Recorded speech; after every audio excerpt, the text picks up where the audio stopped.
Hello बच्चों, कैसे हो? मस्त एकदम। तो आज हम स्टार्ट करने वाले हैं 12th फिजिक्स का हमारा अगला टॉपिक। पिछली बार जो हमारा टॉपिक था हम कूलॉम्स लॉ पढ़ चुके हैं। कूलॉम्स लॉ के बाद हम आते हैं, अगला हमारा टॉपिक है वो है विद्युत क्षेत्र और विद्युत क्षेत्र की तीव्रता। इंग्लिश में बोलते हो है हम electric field and intensity of electric field.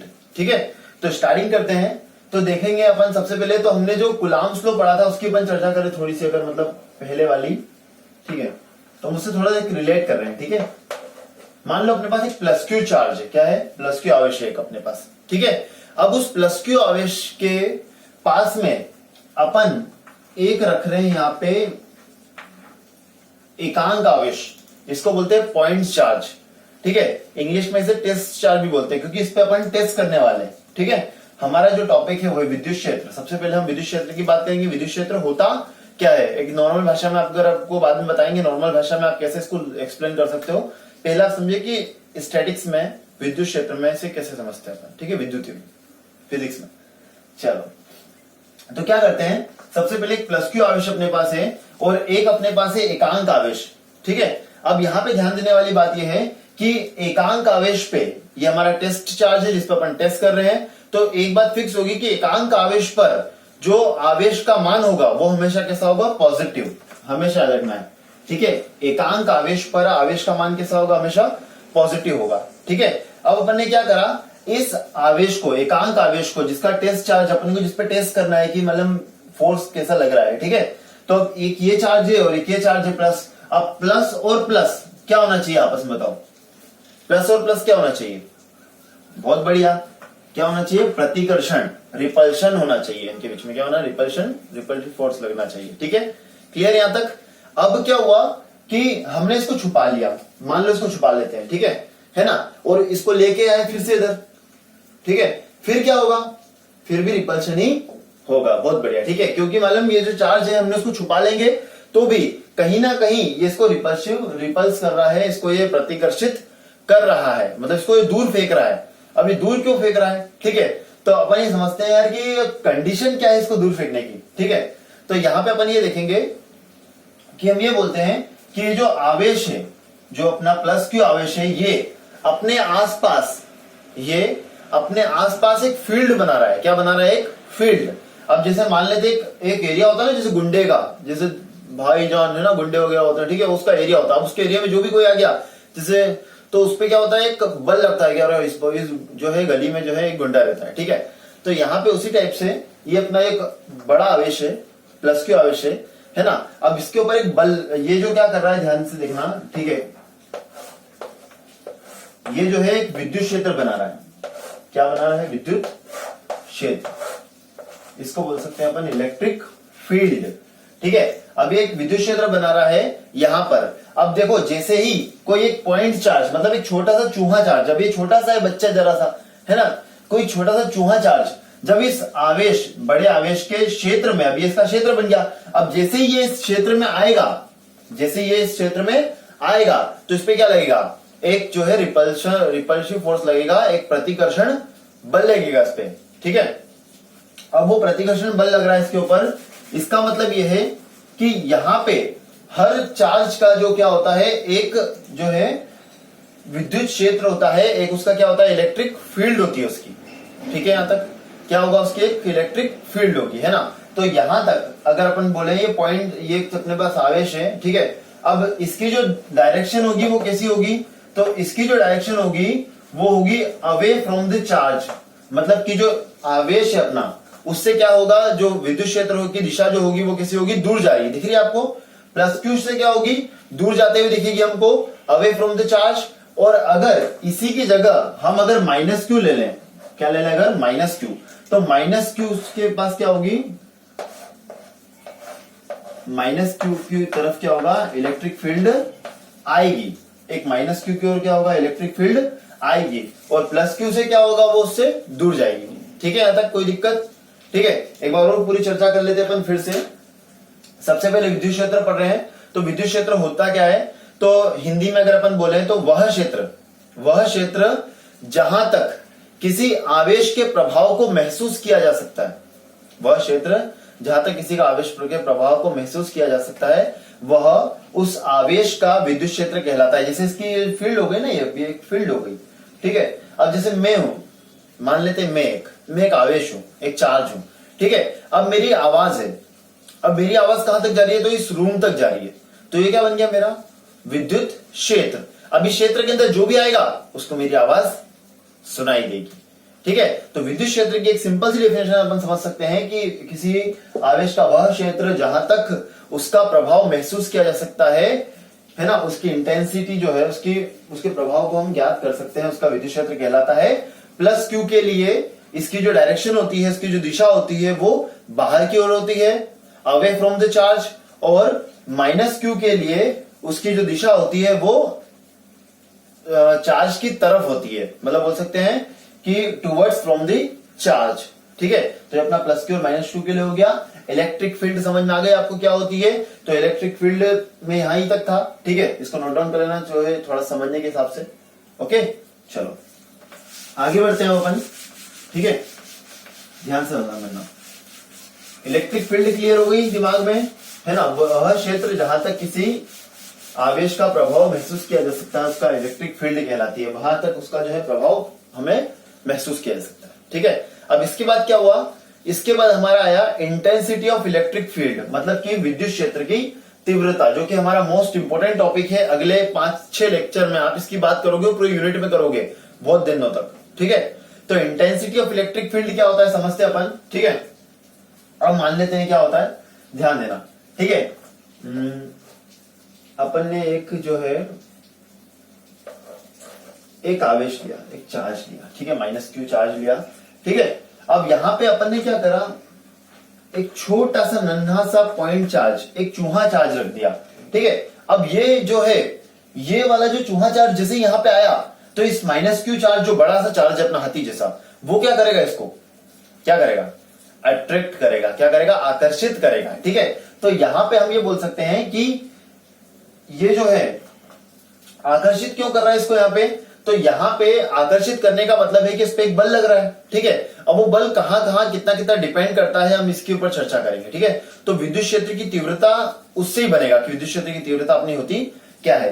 तो विद्युत क्षेत्र की तीव्रता ज्ञात करने के लिए हमें कुछ भी नहीं करना है, ठीक है। हमें विद्युत क्षेत्र की तीव्रता ज्ञात करने के लिए हमें ये ज्ञात करना है कि मान लेते अपन यहाँ पे सपोज करो इस दूरी पर ये अपना माइनस क्यू चार्ज है, यहाँ पे एक चार्ज है, ठीक है। अपन ने यहाँ पे एक प्लस क्यू चार्ज रख लिया, छोटा सा, है ना, चूहा चार्ज, ठीक है। अब हमको यहाँ पे विद्युत क्षेत्र की तीव्रता निकालना है। तो विद्युत क्षेत्र की तीव्रता निकालने का एक बहुत ही सिंपल सा फॉर्मूला होता है अपना, वो होता है विद्युत क्षेत्र की तीव्रता, इसको बोलते हैं इंटेंसिटी ऑफ इलेक्ट्रिक फील्ड, इसलिए इसको ई से लिखते हैं। और ये सदिश राशि है, वेक्टर है, इसलिए इसको जहां पे हमने जो तीर भी लगाया है, डायरेक्शन दिया है, ई इज इक्वल टू होता है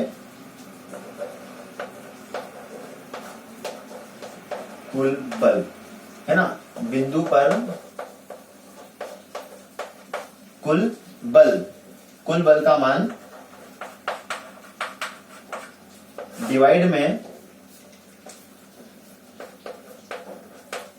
एकांक आवेश का मान, ठीक है, एकांक आवेश का मान। तो intensity of electric field E is equal to होता है कुल बल का मान, मतलब बिंदु पर कुल बल का मान, total force on a charge, ठीक है। इसको बोलते हैं total force on a charge particle, ठीक है। और इसको बोलते हैं अपन एकांक आवेश का मान, मतलब कि जो है यूनिटरी चार्ज जो है हमारे पास है, हमारे पास जो टेस्ट चार्ज है ना, उसकी वैल्यू कितनी है, ठीक है। तो ये हो जाएगा आपका E is equal to F, total जो है बल कितना लग रहा है अपना F, ठीक है। और एकांक आवेश कितना हो गया अपना Q नॉट, इसको अपन लिखते हैं हमेशा Q नॉट से, क्योंकि एकांक आवेश है ना, इस पर इसकी कोई विद्युत क्षेत्र नहीं होता, एकांक आवेश का कोई भी विद्युत क्षेत्र नहीं होता है, ठीक है यहां तक। चलो आगे देखते हैं हम अपन यहाँ पे, ठीक है। अब देखो F का वैल्यू तो आपको मालूम है कूलम्ब्स लॉ के अकॉर्डिंग, ठीक है। इसको इक्वेशन फर्स्ट दे देते हैं अपन, ठीक है। और कूलम्ब्स लॉ से,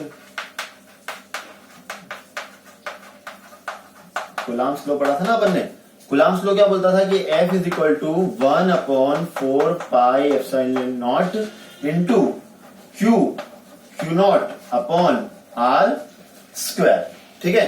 तो ये हो गया F की वैल्यू, इक्वेशन 2 नाम दे देते हैं इसको। अब ये F की वैल्यू कहां रख देंगे, इक्वेशन फर्स्ट में, एकदम सिंपल सा, बहुत ही हल्का क्वेश्चन है, ठीक है। तो ये हो जाएगा आपका वही समीकरण एक में f का मान रखने पे, वैल्यू रखने पर, ठीक है। सो ये हो जाएगा E इज इक्वल्स टू आपका हो जाएगा 1/4πε0 into q naught upon are square, और पूरे के डिवाइड में क्या क्यू नॉट से q naught cancel. So final हमारे पास आंसर आ गया, ठीक है। यहां तक समझ में आया आपको? एफ की वैल्यू रख दी, ठीक है, डिवाइड में क्यू नॉट रख दिया, कोई दिक्कत यहां तक मेरे हिसाब से नहीं होनी चाहिए, ठीक है ना, एकदम सिंपल है, ठीक है। एक बार और पूरा समझ लेते हैं। इंटेंसिटी ऑफ इलेक्ट्रिक फील्ड, विद्युत क्षेत्र की तीव्रता बहुत इंपॉर्टेंट चीज है, आगे बहुत काम आएगी, ठीक है। तो वो क्या होती है? कुल बल का मान, बिंदु पर कुल बल का मान, मतलब यहाँ पे जब हमने एक पॉइंट चार्ज रखा तो ये उस पर कितना बल लगा रहा है अपनी ओर, कितने बल से अपनी ओर आकर्षित कर रहा है, कितना अट्रैक्टिव फोर्स लगा रहा है, ठीक है। उस बल का मान और बटे में क्या, डिवाइड में क्या, उस पॉइंट चार्ज की वैल्यू, इसको क्यू नॉट ले लेते हैं प्लस क्यू नॉट, ओके। तो ये आपको और अच्छे समझ में आ जाएगा। तो E is equal to F upon Q not, ठीक है। अब यहाँ पे कूलाम का नियम लगा दिया अपन ने, तो 1/4πε0 Q1 Q2 लेते थे, तो Q1 और Q2, तो Q not upon are square, ठीक है। ये मान रख दिया अपन ने यहाँ पे F की जगह पे 1/4πε0 into q naught upon are square, q naught से क्यू नॉट कैंसल, ठीक है। यहां तक समझ में आ गया अच्छे से, ठीक है। इसको नोट डाउन कर लो क्योंकि शायद कभी दिखे नहीं नीचे, इसलिए, ओके। चलो कर लिया, बहुत बढ़िया, ठीक है। यहां लिख देते हैं अब आपका आंसर आखिरी, है ना। ये हो जाएगा आपका आखिरी आंसर यहां से final. E is equals to 1/4πε0, है ना, और ये हो गया Q अपॉन आर स्क्वायर, ठीक है। अब ऊपर क्या था ध्यान देना, है ना, इसकी बहुत इंपॉर्टेंट चीज है क्योंकि आपको हर चीज क्लियर होनी चाहिए। मात्रक विभेद सूत्र से मान लो आप 1-2 नंबर का तो आता ही है, ठीक है। तो ऊपर क्या था, बल, यहाँ पे ऊपर क्या था, बल, तो बल का मात्रक क्या होता है भैया, न्यूटन। बल का मात्रक क्या होता है, न्यूटन।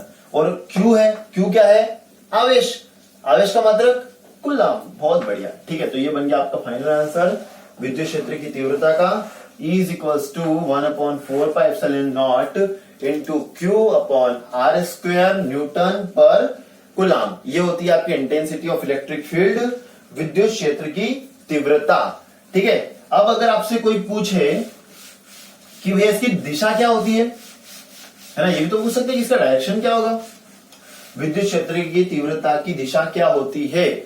तो हम बता सकते हैं कि जो विद्युत क्षेत्र की तीव्रता की जो दिशा होती है, मतलब अगर हम यहाँ पे एक प्लस क्यू आवेश ले रहे हैं और यहाँ पे क्यू नॉट आवेश ले रहे हैं, मतलब इसका मतलब ये जो है यहाँ पे फोर्स कैसा लगेगा, सोचो। अब यहाँ पे ये प्लस क्यू है, ये भी, और ये भी प्लस क्यू है, और प्लस में क्या होगा, रिपल्शन होगा, प्रतिकर्षण होगा। तो जो बल की दिशा होगी वो किधर होगी, इस तरफ। बल की दिशा किधर होगी, इस तरफ। तो विद्युत क्षेत्र की दिशा भी किधर होगी, जिधर होगी बल की दिशा। तो मैं कह सकते हैं कि विद्युत क्षेत्र की दिशा होती है बल की दिशा की तरफ, ठीक है। मतलब जहां जिस तरफ बल की दिशा होगी उसी तरफ क्या होगी, विद्युत क्षेत्र की दिशा भी होगी। इसका मतलब अगर F की दिशा इधर है तो E की डायरेक्शन भी क्या होगी, इधर ही होगी, क्योंकि अपन जानते हैं ना E इज इक्वल टू क्या होता है, F अपॉन Q, ठीक है। ये अपना होता है फॉर्मूला। तो जिधर होगी फोर्स की डायरेक्शन उधर होगी E की डायरेक्शन। बोल सकते हैं ना अपन, जिधर पिताजी चलेंगे उधर हमको जाना ही पड़ेगा, सही है ना। पिताजी के विरुद्ध जाओगे तो क्या होगा, जूते पड़ते हैं फिर, सही है ना, ठीक है। तो जो है जिधर होगी फोर्स की डायरेक्शन उधर ही होती है विद्युत क्षेत्र की तीव्रता की भी डायरेक्शन। क्लियर हुई बात यहां तक, कोई दिक्कत नहीं। अगर नहीं समझ में आए तो रिवाइंड करके देख लेना एक बार, जो है फिर अच्छे से क्लियर हो जाएगा, ठीक है। चलो नेक्स्ट चीज समझते हैं हम अपन, बहुत इंपॉर्टेंट चीजें हैं थोड़ी सी, तो जान लेते हैं हर चीज को, ठीक है। अब देखो क्या होता है एक और चीज, ठीक है। यहाँ पे आपके पास एक चीज और आती है कि विद्युत क्षेत्र की तीव्रता को अगर अपन अपनी भाषा में समझे भैया, है ना, अपनी भाषा में, ठीक है। तो अब अपन दोनों हैं, आप और मैं, ठीक है। आप मोबाइल पे पढ़ रहे हैं, लाइव पढ़ रहे हैं, जो भी मान लेते हैं आप, ठीक है। हम पढ़ाई कर रहे हैं। अब आप मेरी क्लास में बैठे हो या अपनी क्लास चल रही है उसमें पढ़ रहे हो, ठीक है। अब मैंने आपको सबसे आगे बिठा लिया, ठीक है। अब ध्यान से देखना है ना, एक फॉर्मूला लिख रहा हूं, उसके बाद ध्यान समझना उस चीज को, इसी फॉर्मूले को देखना।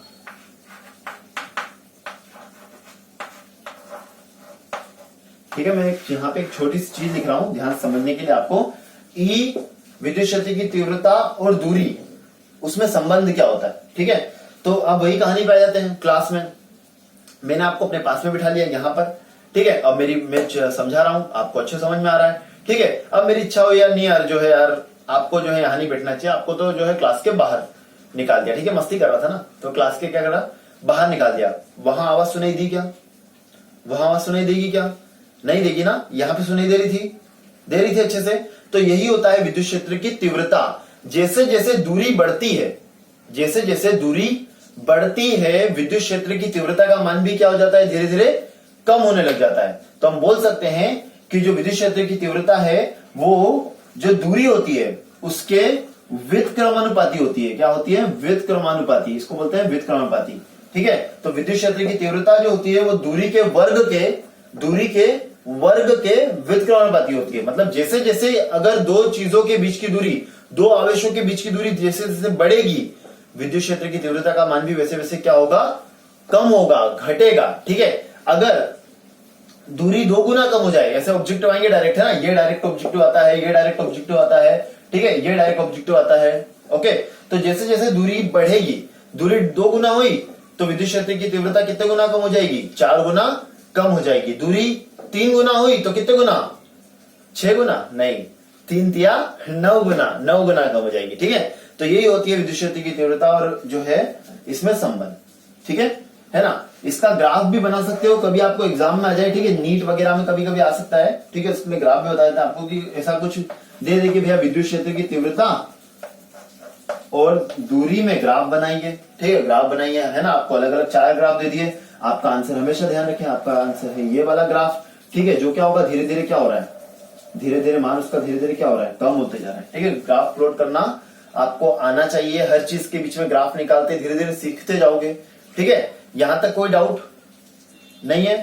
ठीक है, विद्युत क्षेत्र की तीव्रता समझ में आ गई, विद्युत क्षेत्र समझ में आ गया, इसका अपन ने सूत्र निकाल लिया, व्यंजक भी निकाल लिया। ठीक है, इसके बाद जो है इसके ऊपर 2 क्वेश्चन और होते हैं। मतलब यहाँ पे विद्युत क्षेत्र की तीव्रता के ऊपर हमारे लिए आता है 2 स्थितियां आती है, एक होती है अक्षीय स्थिति, है ना, और इसको बोलते हैं एंड ऑन पोजीशन इंग्लिश में, और एक होती है निरक्षीय स्थिति, उसको बोलते हैं ब्रॉड साइड पोजीशन।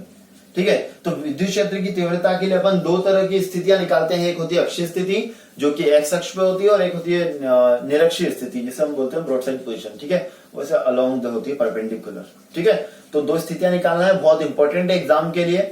ठीक है, हो सकता है तो वो वीडियो में थोड़ी देर बाद बनाऊंगा, 1-2 दिन बाद। उससे पहले मैं वीडियो बनाने वाला हूँ गॉस थ्योरम के ऊपर, जो कि बहुत इंपॉर्टेंट है आपके लिए, आपको बहुत ज्यादा हेल्प करेगा। ठीक है, चलो यहां तक कोई दिक्कत नहीं। ठीक है, इसको उतार लेना अच्छे से। ठीक है, और कोरोना से लड़ना है और घर बैठ के पढ़ना है। ओके, थैंक यू क्लास, जो है यहाँ वीडियो देखने के लिए। ये आपका अपना परिवार है, आपका अपना चैनल है। थैंक यू, जय हिंद, जय भारत।